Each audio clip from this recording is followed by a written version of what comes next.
I'm Chris Beachum, managing editor of Gold Derby, here with Beck Bennett and Kyle Mooney from Saturday Night Live, who are now finally on a summer break after a long season.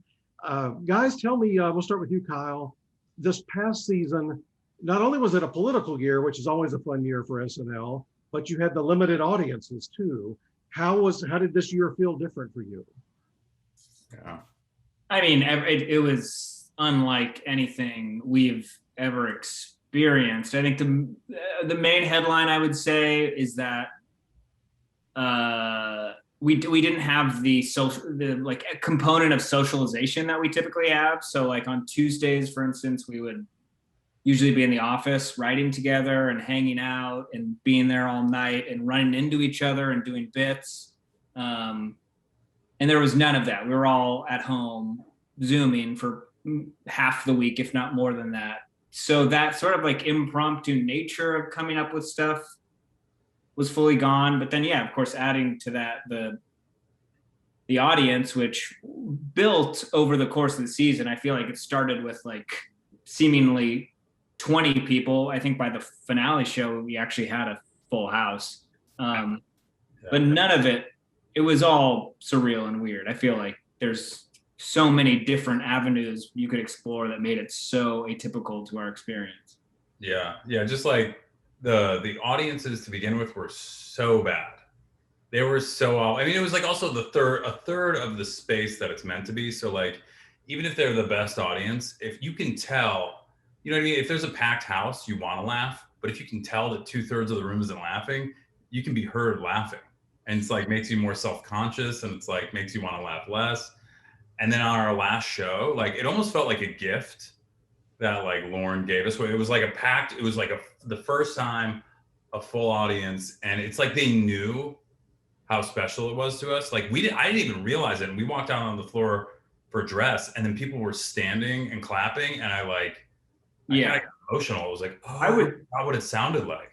I would say that it was actually off-putting to just stand there and people be like, yeah, after like so much time of just performing in silence, which I fully agree with you, Beck. Though I will say there were times when like once it kicked in, like, okay, so this is going to be a different thing where we're performing to not much response. There were moments where I got enjoyment out of the fact that like, okay, I'm going to do anything and you're not going to respond. I'm not going to hear the normal things I'll hear. So I'm just going to put it all out there. For the fun of it, I guess.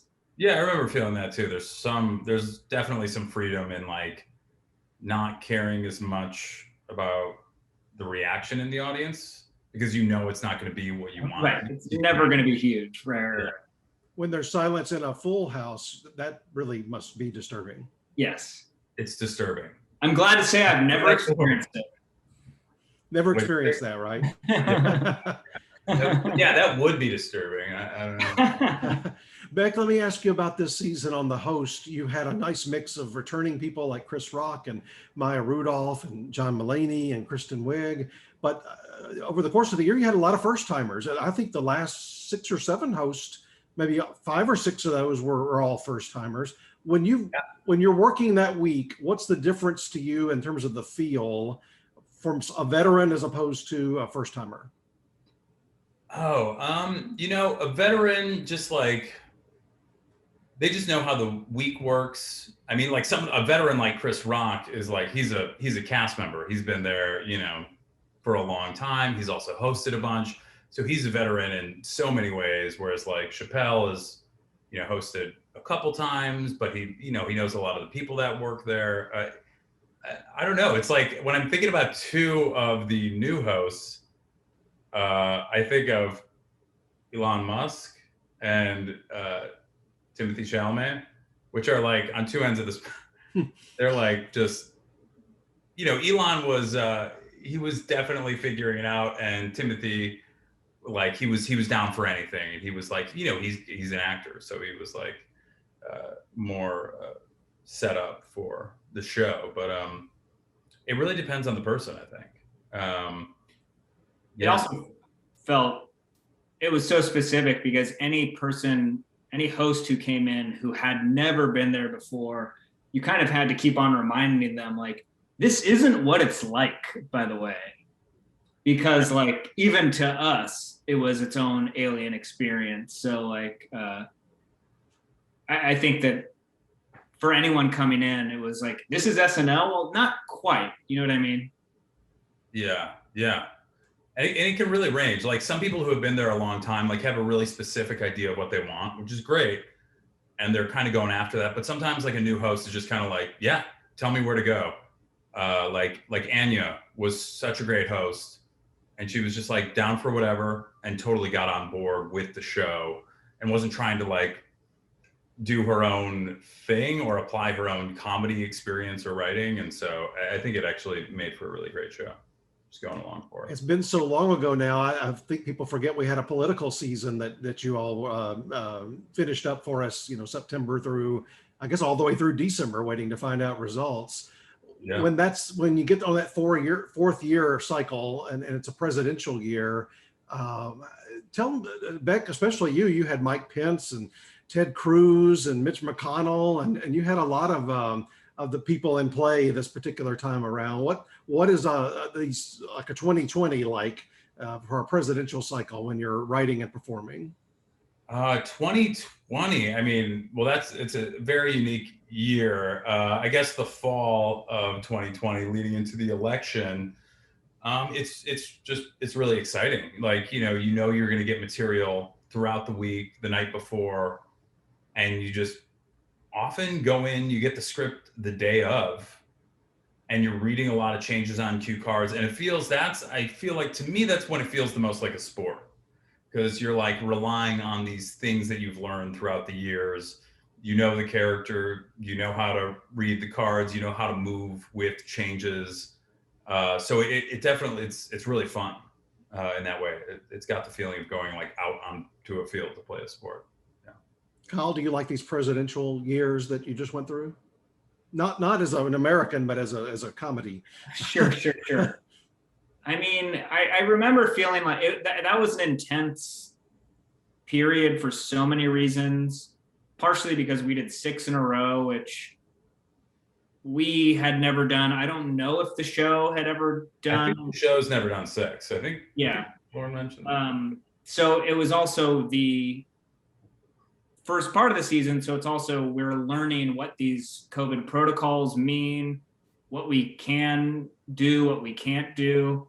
So it was just emotionally and physically intense, I would say. And I think that for some of us, it was kind of like, there was a hope that like, let's get through this. Let's hope this ends in a way that makes most of us happy. And then let's see what the rest of this season looks like. It felt like, you know, it felt like difficult, hard work. And I'm very proud of what everybody did, because it was mysterious, you know? Yeah, it's not always easy just like reacting to the news when, I mean, it's like being able to react to it is kind of therapeutic. I think we feel the same things that everybody else feels to some degree. It's like, it's exhausting to see awful things in the news from your leaders. And then kind of like when it passes, you get to be a little bit sillier. And that's really fun. But yeah, it can be a little, like Kyle said, a little exhausting sometimes. Kyle, I wanted to ask you about a particular area that you specialize in. You do a lot of the pre-recorded things, the sketches, whether they're musical or whether they're not. What goes into working on one of those? How long does it take? Is it confined to that 1 week, or something you work on even longer than that? It's typically confined to the week. And I'll say, like, Beck and I came up together making videos for the internet, and yeah, it's typically we write them Tuesday night and read them on Wednesday. If they get chosen, they immediately go into the production track, and then we'll shoot them on typically Friday morning or Friday evening. And then it's just sort of a quick race to edit them in time for air, you know? And it's, I don't know, sometimes they're, as with anything, like sometimes it feels so easy and it's like, we got this one's good. And other times truly you're making changes a la anything up until showtime. I feel like that could be one of the most frustrating things is like if you even have like a medium-sized show, you can't really go up to see the edit. And it's like, I mean, I trust all the people working on the videos and the ones that you wrote, but it would be like so valuable, I think, to be able to sit there and like try little things. Yeah, well, that was, and I mean, like, I'm sure we can. I don't want to sound like a broken record here because like everything was complicated because of protocols, but even that early on was a thing that we had to figure out. A lot of the editing of the videos was done with people outside of the building, and so there was a whole like kind of, we were zooming and like everybody was working off of some sort of cloud, and so it was just such a slower process than it typically is, and like you could only have so many people in the edit room, so like everything was different and evolved, and also like to a degree you're kind of like, okay, I'm just gonna let you people take care of this because I don't want to complicate things. I don't want to slow it down any more than it's already being slowed down.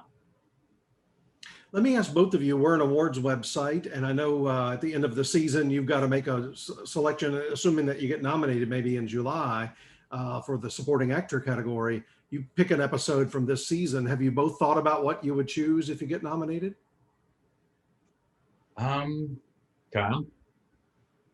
I have. I'm curious to see if you're going to reveal it, Beck. I mean, I have, because it's asked of us towards the end of the year. Are you not going to reveal yours? I think I would maybe do the finale for me. You would what? Maybe do the finale for myself. Oh yeah. I will say, like, typically it's such a the choosing of that is such a mind game because like you'll have shows where you have like one you feel like one awesome piece, maybe another little thing. Maybe you'll have shows where you have some medium, like it's such a difficult thing to find something that fully represents the span of the season, I always find. But yeah, I think I'd probably do one with where I got to do Baby Yoda on Update. That was probably like something I felt like it was scoring and was fun. So. And Beck, why on the finale for you? I feel like I was in a few things, or a lot of things. I like the AMC sketch, the Vin Diesel sketch where I played Vin Diesel. That was the last sketch of the night. I just really like that. Like, I mean, the writing in that was great by Dan Bola and Stephen Castillo. But it was just like, I just really liked the sketch. And then I also really liked what I got to do in the sketch where I blew my dick off, written by Andrew Dismukes. Kyle and I did a sketch that was cut for time, unfortunately. I think maybe that's in my mind. I was like a game show host in a really funny sketch. So there were just a lot of things in there. Well, I felt comfortable asking both of you because as I've dealt with NBC over the years, they generally, before all of you scatter, they do ask all the cast, if you get nominated, we don't want to track you down. What would you choose if you get in there? So some shows wait until July and then they reach out to their people. So I wanted to ask you that. As I've helped people over the years pick their selections, going back to really like Sex and the City days. Yeah, what do you think we should do? I haven't looked at it specifically. I'd have to go look at some episodes, but the three things I always tell people are range, impact, like Kyle talking about, if you have one huge moment on the show, and then screen time. You don't want to disappear for 40 minutes and then come back. So it used to be they would edit down supporting episodes for the voters to watch just to the scenes that person was in.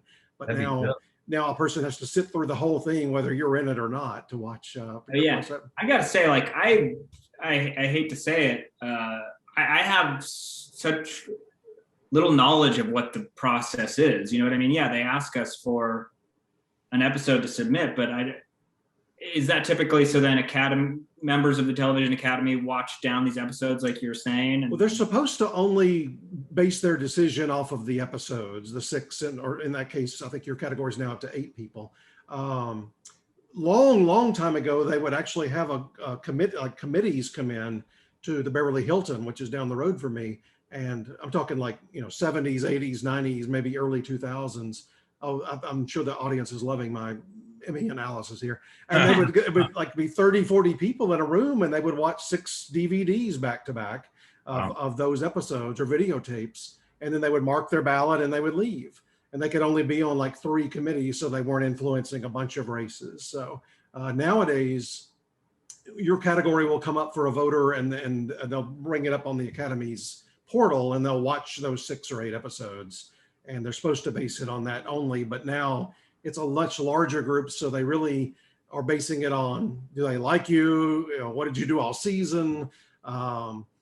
Oh, we love John Oliver. We're going to give it to him no matter what. Whatever the case is, they base it on a lot of reasons now. Well, I just want to say, Beck, I like you.